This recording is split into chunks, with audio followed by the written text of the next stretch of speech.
Okay, so we're now ready to hit multiple element structure. So instead of this single element that we've done up to this point, where we could reflect nicely on what we've seen before when it was unconstrained elements and see what the prescribed boundary conditions are doing in terms of the deformation modes and how the energies and the modes change. Now we're going to look at essentially multiple element structure. So what KFF that gets returned now represents all the 3 degrees of a large mesh. Okay, or at least of a larger problem. It's not, in this case it's still small, but it's illustrative. It can be as big as anything of the whole structure. Okay, so that's the first thing that's important to understand. And I'm not giving you a description of the problem because I want you to be able to go and open up this input file and tell me what this problem is. What is important is that you can encode a problem by saying, here's a description of the problem that I give you, and say, can you give me an input file for that problem? That is one part that is important. And the other part that is important is, can you decode an input file and understand what problem it represents? You need to be able to do both, to do proper fault finding and proper reasoning about if something is not working out. Okay, so please make sure that you are comfortable with that. If I open up this Q4 file, for instance, where is it? Q4 bar, I can see immediately there's 15 nodes from 0 to 8, so it's a length of 8. From 0 to 0.5, it's got a height of 0.5. Bar of 8 long, 0.5 high. Okay, thickness of 1. So that's what I immediately know from this. I see there's some elements. I can see they're all Q4 elements. I can see boundary conditions being applied. If I look at this 1, 6, and 11, x and y is constrained. 1, 6, and 11, that's at x equals to 0. I can look at 5 to 15, 5, 10, and 15, x and y is constrained. So that is essentially 5 at x of 8, x of 8, x of 8. Right, and it is completely constrained. Loads that are applied, vertical, negative 100, so downwards position, 12 and 14. 12 at x of 2, top of the bar, 14 at x of 6, top of the bar. That's where the loads are applied. Okay, so now we understand that problem quite nicely. So this is very similar to that symmetry problem that we saw. We did the symmetry, anti-symmetry example. Okay, so that's, let's just make sure that we are comfortable with that. Okay, so if you run this, you can run this now and say this is sort of the responses we get out, and you can please go and do verification again. I'm not going to do it for you, but this is important that you be able to verify. What do you expect the answer to be? Does these values make sense or not? Again, there is bending involved here, so don't be surprised if it doesn't match up as much as you expected. Okay, because these are Q4 elements, and we are inducing some bending here, quite a bit of bending. So in structural deformation, we can see essentially what's going on. I'm taking the KFF that gets returned now. This is now all the 3 degrees of freedom of the whole mesh. I can now run this and say these are all the deformations that we get out. And so I'm just plotting them at the magnification of a half, but now you can see what's going on here. So essentially what we see here is there's the energy for this mode, 4000. There's energy for this mode. So this mode is not as nicely visible, but it's essentially a mode where things are contracting slightly and expanding slightly there and there. Then we see essentially classic bending mode. This is the least amount of energy. So if I look at this bending mode, 4000, this one is the least amount of energy, 600.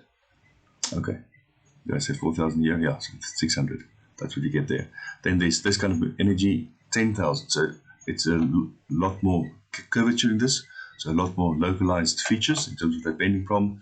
So this is like a classical, just your primary bending mode that you would expect. 600, secondary bending mode, 4000. And the more and more sort of detail there is in the deformation, curvature deformations, the higher the energy as expected. And we can go on and see lots of more detailed kind of localized kind of stretching and pushing and pulling of elements. And so a lot of these, so just to understand, a lot of these that look like there's not much happening, lots is happening. It's the mesh internally that's moving around. So all of these eigenvectors have a length of 1. Promise you, you can verify this. It's just, if I have a mesh with multiple elements to the thickness, one of these nodes could move left or right, up and down, and that will cause a hell of a lot of strain energy. And that's why these energies are so much, but it looks like the global deformation is nothing. But there's lots of local deformations happening with that mesh. So lots of these modes are not going to be modes that are necessarily at play. Look at this kind of deformation mode that we see here. Also a large amount of energy associated with that. So we can now really have a good understanding of what's going on. There are some modes that are changing the global response of this shape, and then there are modes that are not changing really the response of the global response of the geometry, but it's really internal updates in the mesh, distortions in the mesh that essentially impacts energy. Okay, so that's important to understand. Go and compute the participation factors again, see what matters. And if you go and check now we can see for this problem, we have essentially, if you go downwards, this is the last one, second last one, third last one, and the fourth last one. These two are the ones that participate in energy.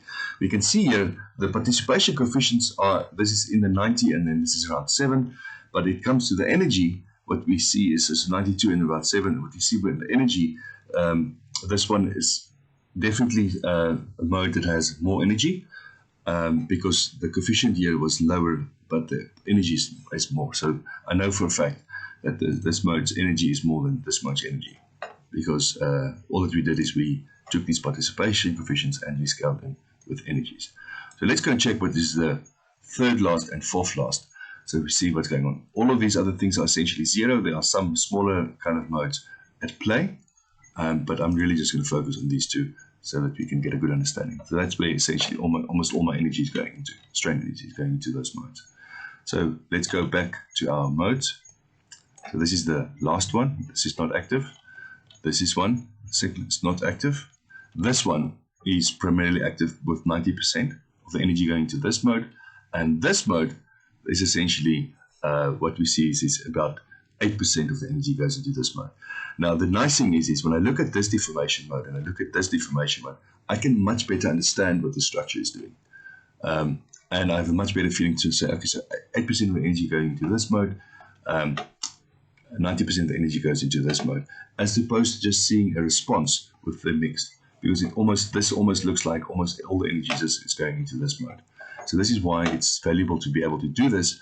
You can imagine if there's even more and more loads or more interesting features of responses, then having a better understanding of these sort of nicely interpretable modes, how much of them are present to make up a response. And obviously, this is modes that come from the eigenvectors, the stiffness matrix. We can limit the modes. We can even define modes ourselves and ask ourselves how much of that mode will be present. So we can even craft these eigenvectors. If you don't want to use the eigenvectors that pop out from the KFF, we can essentially also be able to craft the modes that we want to know or that we are interested in, and say how much of that mode is present by really just expressing the displacement response as a combination of the modes that we're interested in. So that's really what this boils down to. Okay.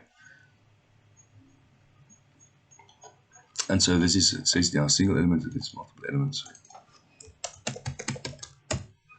Oops.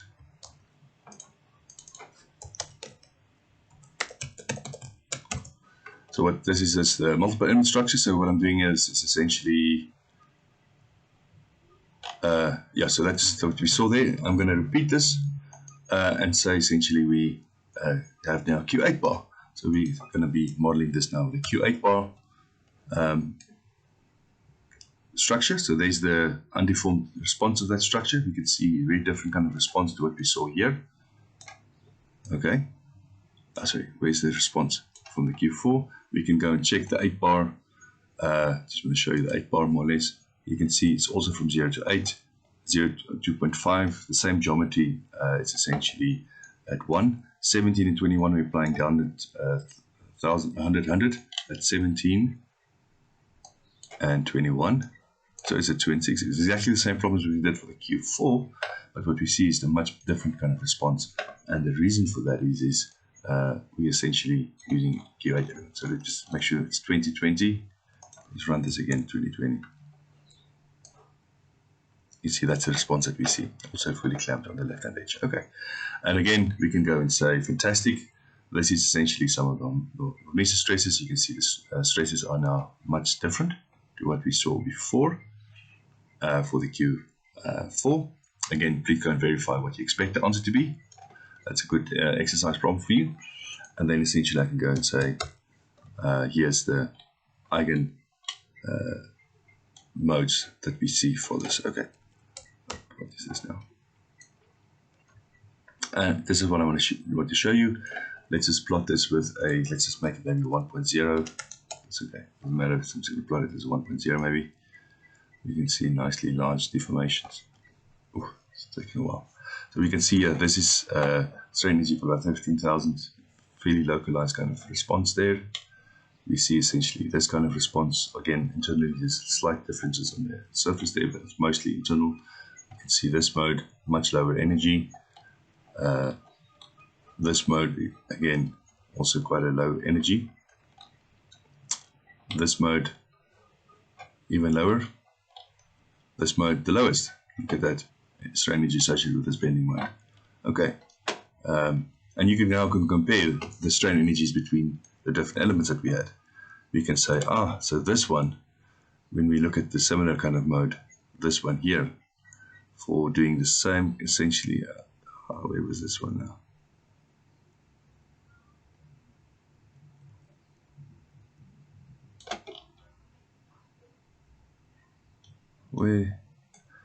What happened to my, this one, sorry, I was skipping over.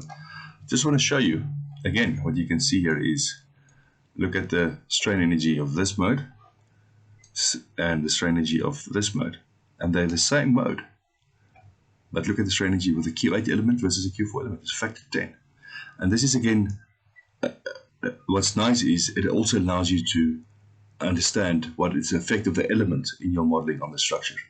So this is why this eigenvectors, eigenvalues I hammer so much in this course. It's really your tool to insight in what's going on. So what this allows you to do is to say, if I change an element type and I look at essentially the same deformation modes with different element types, I can get an idea to what extent the element type is playing a role in determining my strain energy, and also then finally the response of the structure. Because what I know is essentially, again, how much of what goes where. So what I want you to do is, let me just do it rather. I actually wanted you to be able to, no, I'm going to leave it up to you. I'll do it, I'm going to delete it in the notebook that I post.